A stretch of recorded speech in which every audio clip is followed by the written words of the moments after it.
With housing affordability stretched, anytime you make a move, there's going to be a trade-off in your financial life. The point is being aware when you make a move. Is it going to set you back on your goals, or are you still right on track? I have a great question from a fan of the show that we're going to tackle about that very issue. That and more coming up.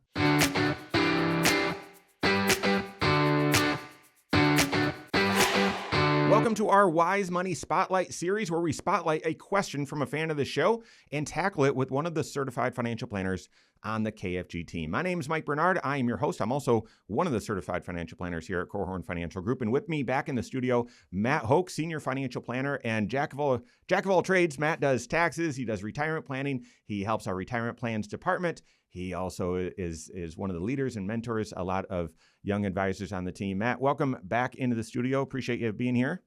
Thank you. Glad to be here. All right. So Matt he was with us just a couple weeks ago talking about taxes and reducing taxes in retirement. If you missed that episode, make sure you check that out. Matt, quick tip, hot take, if you will. We're still in tax season. Give us a tax tip before we dive into the topic today. Yeah, this is one that hopefully most people know, but it's not too late to make contributions to certain plans. You have until April 15th. So you can put money in your IRA. You can put money in your Roth. You can put money in your HSA. So don't think that it's too late to get 2025 contributions in, because you can do it all the way until April 15th. Yeah, I mean, the point here is while you're preparing your taxes, don't just put the blinders on and say, well, let me get this thing done. Pause, stop. Like when you get your return done, but before you file it, look and say, well, is there anything that I should be doing or could be doing right now to improve this tax return before I file it? HSA contribution, IRA contribution, that will help your return immediately. A Roth IRA contribution won't help you on that return unless you get retirement savers credit, but it will help you on every tax return out there in the future. And so, yeah, pausing before you file that return, are there any contributions that you can make? Yep, absolutely. So Matt is married to his wife, Jenny. They've got 2 girls, twins. We're not going to talk about that, but yeah, but they're not even girls anymore, right? They are women. They are grown up. They're out of the house. And so curious, you and Jenny, when you guys bought your first house, now thinking about your young adult children who have not purchased homes yet, right? Not yet.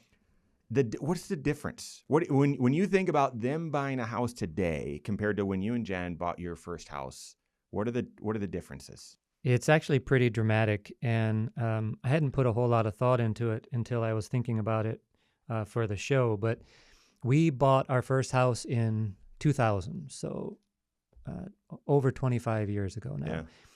And as I was looking back, I was trying to figure out, okay, well, what has really changed since then? And if you look at the median home price nationally in 2000, it was $120,000. Wow.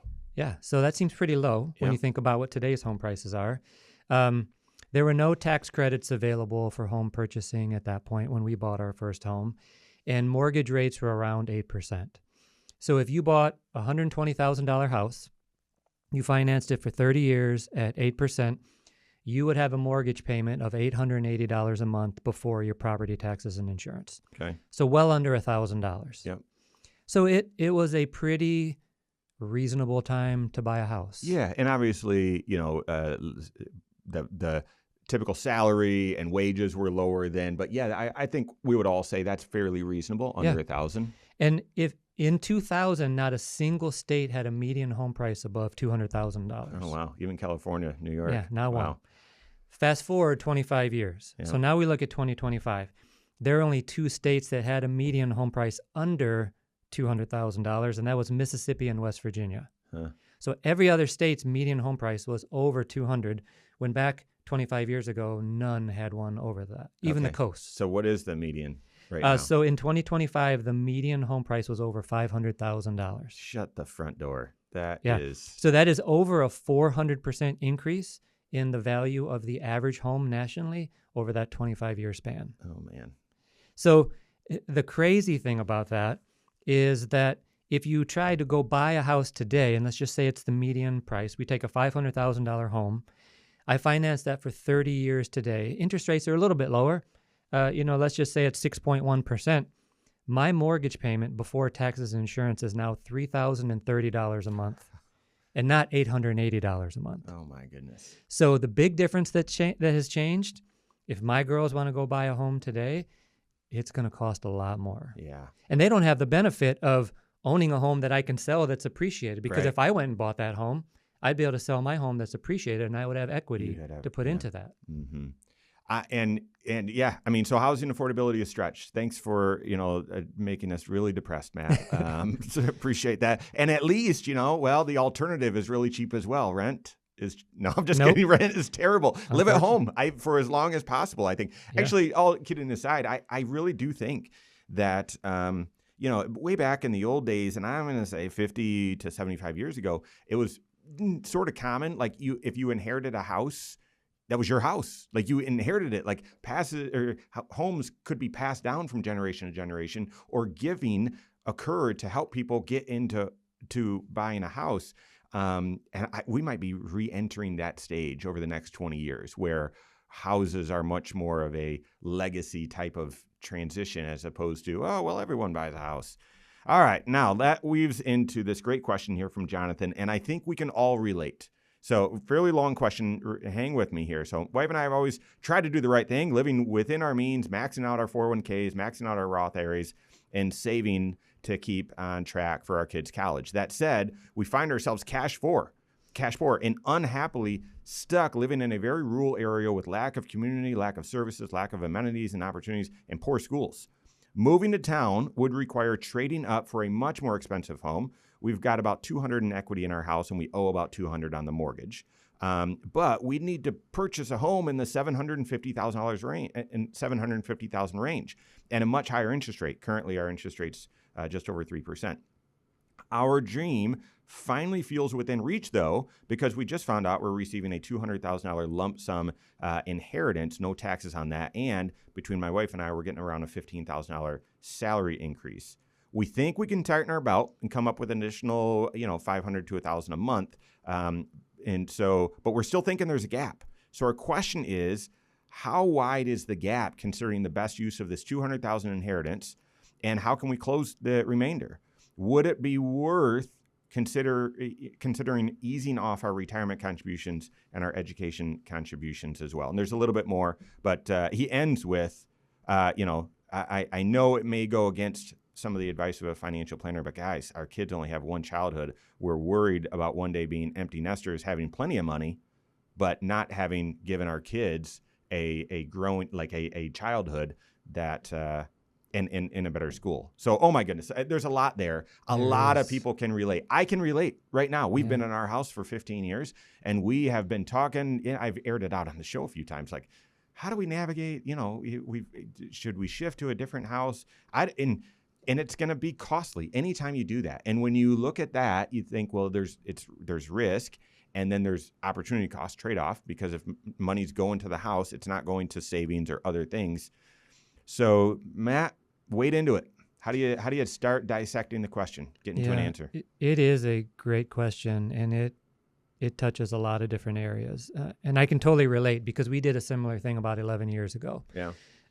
Wanted to move into a different school system and a different neighborhood for our girls to grow up in. And it was a great decision, but we did it in the context of a financial plan. Yeah. And that is certainly where I would start this conversation, is this decision needs to be made in the context of your overall financial plan, because it touches a lot of different areas. We're dealing with cash flow here. We're dealing with retirement plan. We're dealing with education planning. So there's lots of different things to think about. And there are some benefits and some tools that the listener has to work with, because they've got equity in a home, which is really helpful. Yep. And they also have this inheritance now that sounds like it's tax-free. But the question is, can they use all that inheritance, or is that inheritance potentially needed for something else? Will it be needed for some education funding? Does it need to be used for putting more money into a retirement plan to be on track? Yep. Does it need to be used for an emergency fund? Yep. So here, let me state it a little bit differently, because Matt, I think what you're saying is, right now, especially when you're on the cusp of making a big move, you are focused right now on the housing goal. You have a goal of moving, and it sounds like a very noble goal and very much a high priority and one worth pursuing. But that's not your only goal. You also have a goal of retiring. You have a goal of college. So I would tune in. We would tune in to those goals objectively. Yes, you have this house goal that you're focused on, but if you just focus on that one in isolation, it could create some challenges with these other two goals. So tune in. Where do you stand with your college goal? Where do you stand with your retirement goal? I'd probably reverse that order, right? Yeah. And take a look. Where do you stand? Are you on track? Are you ahead of pace? What does this $200,000 do? Let's assume that you are on track for retirement and you're on track for college. You've got this $200,000. That would then give you the peace of mind that it can go towards a home, right? Yeah, absolutely. And if you are able to use that $200,000, and let's just say you've got $200,000 of equity, now you take that $750,000 house and you bring it down to $350,000 in a mortgage. Yeah, in a mortgage. So that is much more appealing, obviously. Yep. But if you do a 30-year mortgage on that at 6.25%, it's still $2,155 a month before taxes and insurance. So again, working as part of your overall plan, does that fit into your cash flow? Yes, because does it fit into your cash flow? So present financial position, but then you got to go then back to that retirement plan, because now a 30-year mortgage, if you don't pay it off early, you're going to have that higher mortgage now in retirement. So it could be a misnomer to say, oh, looking at my retirement analysis, we're on track right now. We're fine. It's going to work. So green light for the house. If you get into a 30-year mortgage, now you've got to factor that higher mortgage into your retirement plan and say, does the plan still work? Right? Absolutely. Yeah. You either have to have a plan to pay it off or carry it into retirement. That's exactly right. And he mentioned here, I think I missed it because, again, the question was long and multifaceted, but he's expecting inheritance from his folks as well. I wouldn't plan on that. I would keep that ace up your sleeves. You don't know, right? And you want it to be a financial blessing. You don't want to be living in this financial turmoil all the way up until and then get this bailout. That's, oh gosh, we've seen people try to live that way. Oh boy, that's difficult. It definitely is. And I agree. Those can be blessings, obviously, but the terrible thing would be to count on it and then all of a sudden have it not be there and your retirement plan doesn't work. So as I'm working through this with clients, I would be looking and say, okay, does the plan work today? If it works really well, that's what we want, because we want to have clarity on what we're working with and what the plan is and confidence that it's going to work. But if it doesn't, then I would want to be talking about trade-offs. Yes. And maybe that's something for them to consider. Yeah. What are the trade-offs you would be willing to make to allow your family to move to the new neighborhood, for the kids to have a different school? Would you be willing to work a little bit longer? Yeah. A year or two or three, whatever that number ends up being. Would you be willing to spend a little bit less in retirement? Figure out what are the things that you could do, the levers that you could pull to potentially make the plan work if it's not fully on track today. That's right. And that's where I would end. Because number one, before even number one, we are all dealing with this. Everyone is thinking about this same thing. Okay, I'm not in the house I'll be in forever. How would I eventually move? Housing affordability is stretched. I don't want it to throw my financial life off balance. So how do I figure this out? You figure it out. Step one, build out that plan. Build out that plan. There are 6 areas to your financial life, and oftentimes they can be competing with each other. Certainly competing with each other for resources, for dollars. Also competing with each other because there's different goals in each. You need to unify that. One plan, looking at all 6 areas of your financial life and how they fit together. You've got multiple goals. See them all on one sheet of music in context to the 6 areas of your financial life. That's step number 1. And then 2, work on the trade-offs. And make adjustments, because it certainly sounds like this is a great goal to pursue. And we'd want to. It sounds like you've been doing all the right things along the way to put yourself in a position where you could say yes to it. In order to say yes, it is going to mean you're saying no to some other things. Look at those trade-offs. Does it mean instead of maxing out the 401k, you're going to contribute 15%, but you'll still max the Roth? No, maybe you'll stop the Roth contributions. You want to take a look at those trade-offs to see what can happen. And then the last one, Matt, and I know we got to wrap it up. You mentioned don't lose sight, this is before we started recording, don't lose sight of having a fully funded emergency fund. As well, right? Anytime you're moving, there's going to be surprise expenses. I call it the 6-month fog, where we brought the new couch into that new house and it looks terrible. Or not the new couch. We got the old couch into the living room. It looks terrible, so we've got to buy new furniture. Or I didn't know we needed a lamp there. Or we need rugs or whatever. It's likely going to create some expenses. You're going to want to have some cash when you're making that move. Absolutely. So, all right. Work with your certified financial planner on that. Build out the 6 areas of your financial life. See where this fits and see how you can be on track to say yes to this goal, but stay on track with your other goals. Work with your CFP on that. If you don't have a CFP on your team, you can contact one on our team. Find us online, Korhorn.com. That's Korhorn with K. WiseMoneyShow.com. You can find us there as well, or give us a call, 574-247-5898. All right, there you have it. Go out and take your next wise step in your financial life.